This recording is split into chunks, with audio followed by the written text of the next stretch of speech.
Guys, संस्कार classes में आपका स्वागत है दोस्तों। आज फिर हाजिर है एक नए टॉपिक के साथ। आज क्लास 10 जिसमें रिवीजन एक्सरसाइज क्वेश्चन जो होता है आपका 3rd नंबर का क्वेश्चन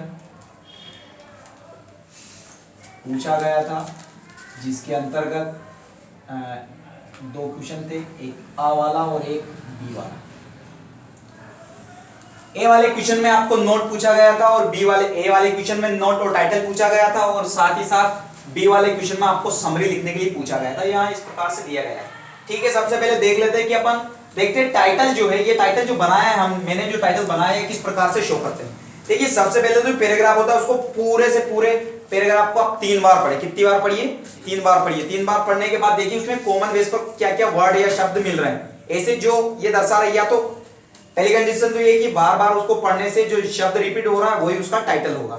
दूसरी शर्त ये है, यदि कोई कंडीशन में ऐसा शब्द ही नहीं है जो रिपीट हो रहा है, तो देखिए जो आगे आगे दे रखा है किसी भी पैसेज में जो आगे आगे जो हेडिंग दे रखी है या फिर पीछे पीछे जो हेडिंग दे रखी है वही उसका क्या होता है? टाइटल होता है। ठीक है ना, ये दो कंडीशन है। इस प्रकार से हम टाइटल को पहचान सकते हैं। ठीक है ना, कि टाइटल जो होता है, शीर्षक जो हमारा होता है वो क्या होता है। तो इस वाले क्वेश्चन में नेम अ मर्कल ट्री जो ये दिया गया है, इसको हम मान लेते हैं, ये हमारा टाइटल हो जाएगा। नीम के बारे में दिया गया है पूरा चैप्टर कि नीम क्या है, इसके उपयोग, इससे हानि है, इसके उपयोग, ये हमारे लिए किस प्रकार आवश्यक है, इस बारे में ये टाइटल इसका क्या हो जाएगा? नीम वाला हो जाएगा अपना टाइटल। ठीक है ना, नोट्स देखना है, इसके मेन पॉइंट्स क्या है, तो क्या करेंगे? नीम ए मर्कल ट्री, ये वाला जो पॉइंट है, इस ये हम पहला नोट्स बना लेते हैं। क्या बना लेते हैं? पहला नोट्स। यहां से कोई बड़ी सी स्पेलिंग देखकर उसको उठा के सीधे कहां रख देना है? यहां रख देना है। भाई मैंने कोई बड़ी सी स्पेलिंग उठाई और उसको सीधे के सीधे कहां रख दिया? यहां रख दिया। उसके बाद ये बड़ी स्पेलिंग है, इसके आगे क्या करेंगे? इसी पेपर में से 3 छोटे छोटे नोट बना लेंगे। ये जो है नोट, इसके आगे की 3 छोटी छोटी लाइनें लिख लेते हैं। तो ये पहली छोटी सी लाइन लिख लिया, इसको यहाँ समाप्त कर दिया। फिर ये छोटी सी दूसरी लाइन लिख लिया, इसको यहाँ समाप्त कर दिया। फिर ये तीसरी लाइन लिख लिया छोटी सी, इसको यहाँ पे समाप्त कर दिया। फिर जिस प्रकार से ये नोट्स तैयार किया था उसी प्रकार से एक बड़ा सा नोट एक और ले लेते हैं। उस नोट्स के आगे पीछे की कोई छोटी छोटी, ये नोट्स मैंने यहाँ से तैयार किया है, तो इसमें ये वाली और दूसरी ये वाली 2 छोटी छोटी लाइनें यहाँ लिख देता हूँ। हमारे पास तो जो बोर्ड था उस पर जगह थोड़ी सी कम थी, इसलिए हमने यहाँ पे दो लाइनें लिखी है। आप 3 लाइनें भी कर सकते हो। ठीक है ना, 3 लाइनें लगभग कर सकते हो। हमारे पास बोर्ड पे जगह थोड़ी कम होने के कारण हमने सिर्फ 2 नोट बनाए। आप लगभग 3 से 4 नोट्स बनाइएगा। कितने बनाइएगा? 3 से 4 आपको खुद ही करना है। थोड़ी जगह कम थी यहाँ, इसलिए हमने छोटा बनाया है, शॉर्ट वाला। तो ऐसे नोट्स, फर्स्ट वाला ये नोट हो जाएगा, जैसे आपका ये फर्स्ट नोट, ये सेकंड नोट, तो ये थोड़े छोटे हैं, मतलब ये तो क्लियर है, इनमें कोई कमी नहीं है, ये तो क्लियर है। लेकिन यहाँ पर ऐसे ही तीसरा नोट्स आप बनाइए और उसके भी 2 लाइनें छोटी सी, 2-3 लाइनें आपको लिखना होगा। ठीक है ना, उसके बाद क्या देख लेते हैं, ये वाली कंडीशन तो अपनी क्लियर है। कोई नोट्स उठाया, उसके आगे की छोटी छोटी 2 लाइनें लिख दिया, क्लियर। फिर उसके बाद एब्रिविएशन यूज्ड देख लेते। भाई एब्रिविएशन यूज्ड क्या होता है? भाई एब्रिविएशन यूज्ड ये होता है कि कोई भी जो नाम होता है उसका संक्षिप्त रूप जो है उसको हम फुल फॉर्म और शॉर्ट फॉर्म में लिख सकते हैं। संक्षिप्त रूप में जैसे ये नाम लिखा है, ये मिरेकल जो वर्ड दे रखा है, इसको छोटा ऐसे शब्दों में तोड़ो जिसका कोई वर्ड नहीं निकलना चाहिए है। यहाँ इसका कोई अर्थ होता है, लेकिन यहाँ इसका कोई अर्थ नहीं होता है, क्लियर। ऐसे छोटे छोटे शब्दों में इसको तोड़ देना।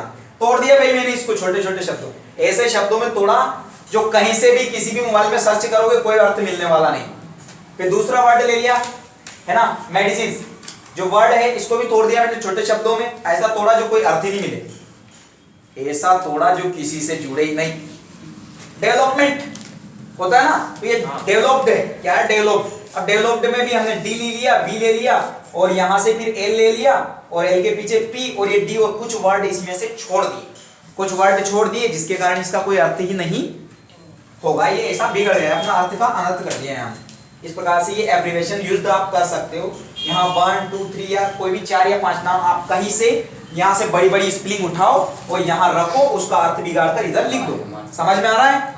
कोई बड़ी स्पेलिंग उठाई मैंने, यहाँ से ये बड़ी स्पेलिंग इस पेपर में से उठा ली, यहाँ रख दिया, यहाँ उसका अर्थ तोड़ दिया, कुछ वर्ड छोड़ दिए, कुछ वर्ड लिख दिए। यहाँ बड़ी स्पेलिंग उठाई, कुछ लिख दिया, कुछ छोड़ दिया, कुछ यहाँ पे बड़ी स्पेलिंग उठाई, उसको कुछ लिखा, कुछ छोड़ा।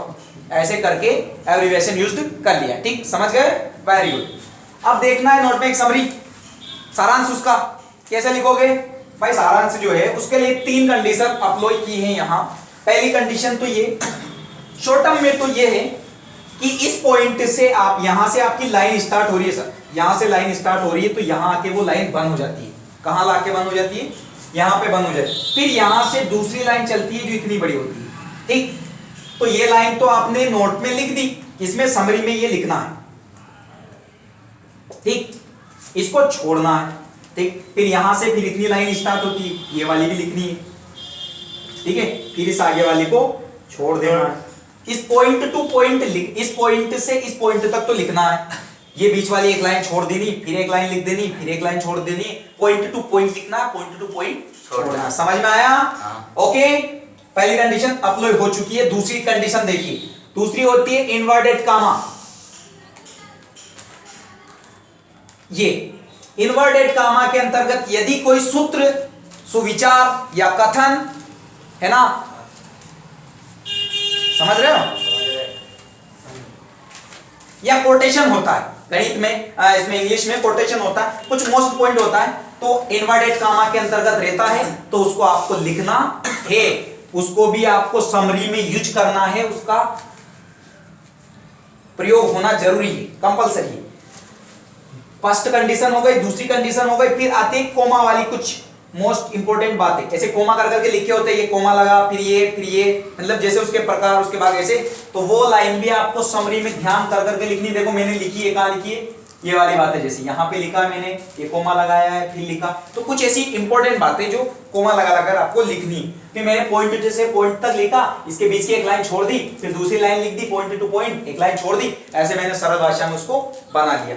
ऐसे समरी को दो तरीके से आप लिख सकते हो। पहले कैसे, यहां 1 से लेकर 10 तक की 10 लाइनें लिख दो छोटी छोटी, पहली कंडीशन ये है। दूसरी कंडीशन क्या है भाई? दूसरी कंडीशन ये है कि आप इसको ना लिखें और डायरेक्ट नीम लिख दिया, ये लाइन खत्म हो, इस पॉइंट के पीछे ये पॉइंट जोड़ दो, पॉइंट नहीं बनाने, मतलब दो तरीके से आप समरी को लिख सकते हो। क्लियर, समझ में आ रहा है सभी को? ये मेरा तरीका है, मैं यूज करता हूं, इसलिए मैंने पॉइंट टू पॉइंट लिखा है।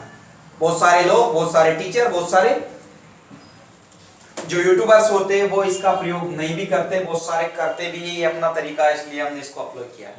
ठीक है, समझ गए? हाँ, बड़ा ही आसान है, इसको आसानी से सीख जाइए। और यदि वीडियो पसंद आए तो चैनल को सब्सक्राइब करें, वीडियो को लाइक करें और बेल आइकन प्रेस करें, ताकि आगे का नोटिफिकेशन आपको बड़ी ही आसानी से मिल सके। और इसी प्रकार इतनी सुंदर राइटिंग के साथ आपको और भी वीडियो देखने के लिए मिलेगा, इसलिए जुड़े रहिए हमारे साथ संस्कार classes to join in the class. Thanks for watching my video.